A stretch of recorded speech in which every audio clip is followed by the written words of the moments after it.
Hey everyone, Duke Nuka 3D here with another video for you guys, and today we will be discussing the question, are Tissot deflectors obsolete?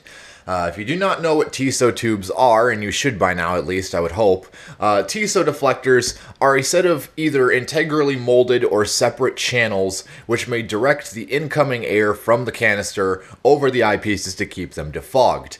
A very novel and ingenious invention for sure, and one of the most important design features in gas mask history. But are they obsolete? To give you a little bit of background to know where Tissot deflectors came from, Tissot deflectors are named for a French biologist named Dr. Jules Tissot, of whom I unfortunately have not been fortunate enough to find photographs of, but we know enough about his life and his development of Tissot deflectors to get us to this point. So, he was pretty much famous for working on various breathing apparatuses in the medical industry prior to the First World War. He has several spirometers, breathing testing apparatuses between 1904 and 1905. And sometime between 1905 and 1907, he tried to take his breathing valves and modify them as a sort of industrial mining respirator. This did not really lead anywhere, and I have yet to find any photographic evidence of his particular respirator.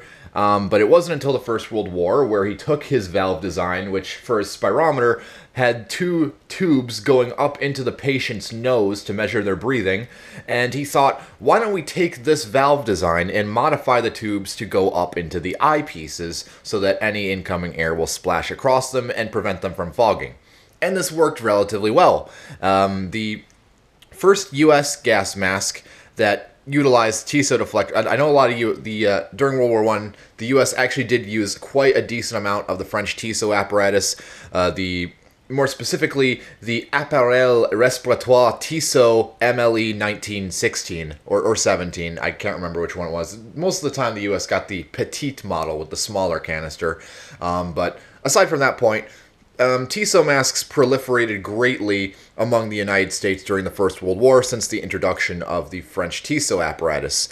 But by late 1918, probably like late summer of 1918, we were developing masks which had internal oral nasal cups that were either used in conjunction with Tissot tubes or without, and we'll get into more on that in a moment. But a little backstory on oral nasal cups, in case you don't know what that is that it is a cup inside the mask, either made of rubber, usually made of rubber, or some other material that would effectively cut off the range through which air can proliferate throughout the entirety of the facepiece, and pretty much secludes any incoming air to the mouth and nose so that any exhaled air goes straight down out the outlet valve instead of splashing back up and fogging the eyepieces.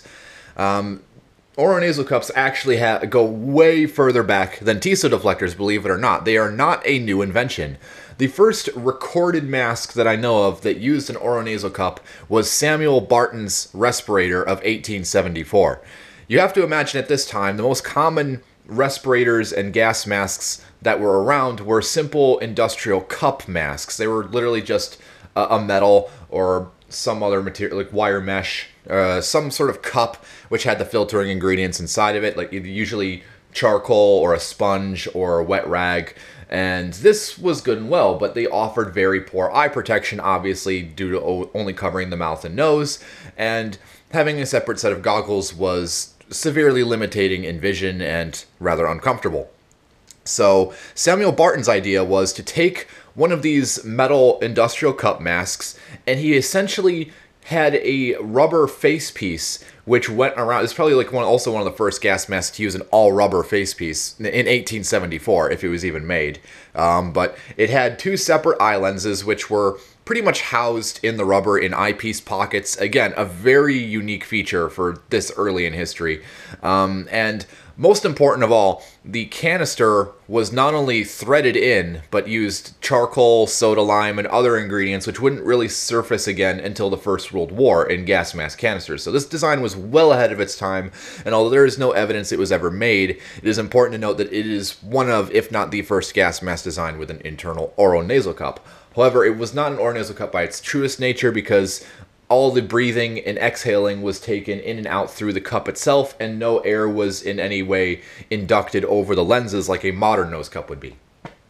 The first mask, as mentioned before, that the US produced and adopted using Tissot deflectors was the Acron Tissot, adopted or contracted at least in June 11th of 1918. This is a Type B, obviously belonging to moulage, that was modified for post-war industrial use. But as you can see on the inside, or at least hopefully you can see the two deflector tubes inside, which would splash the incoming air across the eyepieces to keep them defogged. This worked well and good, and it was a very complicated mask to manufacture for the time, because not only was this also the first mask that was solidly molded, there was no seams, no patching together, it was just a curing form of aluminum was dipped into liquid rubber, and it formed a one-piece seamless solid face blank, with the only seam being the chin seam for the stockinette outer layer.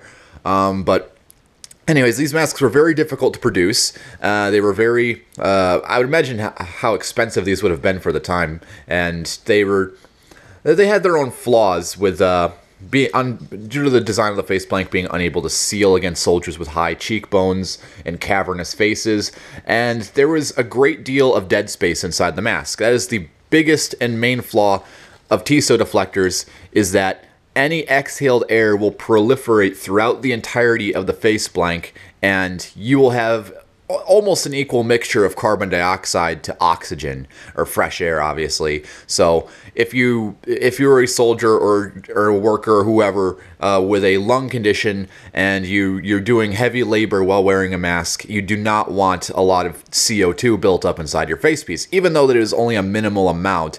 If you're only getting about half as much as fresh air as you are CO2, that is obviously not a good thing. And that is the main drawback of having a mask that only uses Tissot deflectors. The next development, I've mentioned before that during World War I, the US actually did develop several masks which used internal oronasal cups. These being the Miller Tissot and the Krauss University mask Type 3.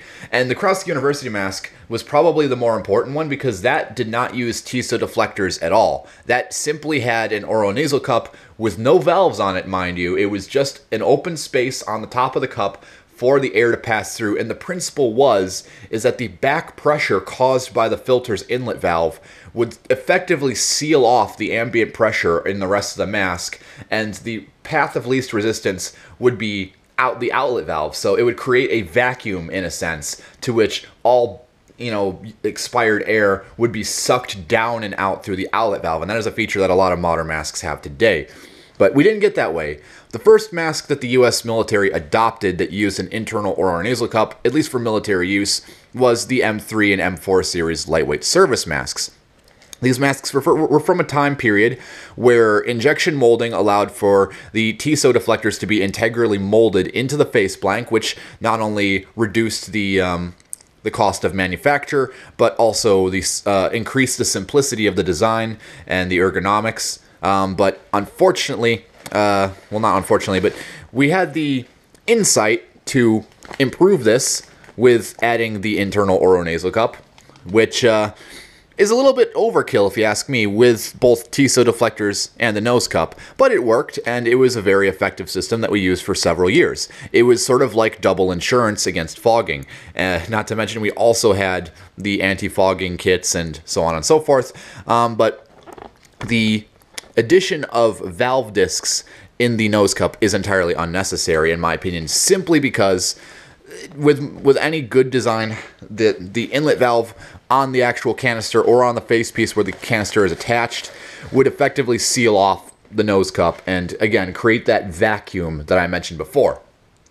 Most modern masks today, such as this US M45, have no Tissot deflectors and will have a nose cup. And this one does have valve discs, but most modern masks, such as the S10, FM12, M50, M53, so on and so forth, although I'm not entirely sure about the M53, but most modern masks will not have valve discs in their oronasal cup, but this one does, since it is still a relatively older US design, following on typical US design patterns. But the point is, you don't need Tissot deflectors if your nose cup is well functioning. The problem with nose cups is that they can be difficult to seal on various faces, although most modern masks will have interchangeable nose cups. But aside from that, that is the main drawback from nose cups opposed to Tissot deflectors, which are more universally fitting due to their very nature of being unobstructive and not requiring a seal on the face. But the advantages of a nose cup outweigh the Tissot deflectors, and so, at least in my opinion, Tissot deflectors are obsolete.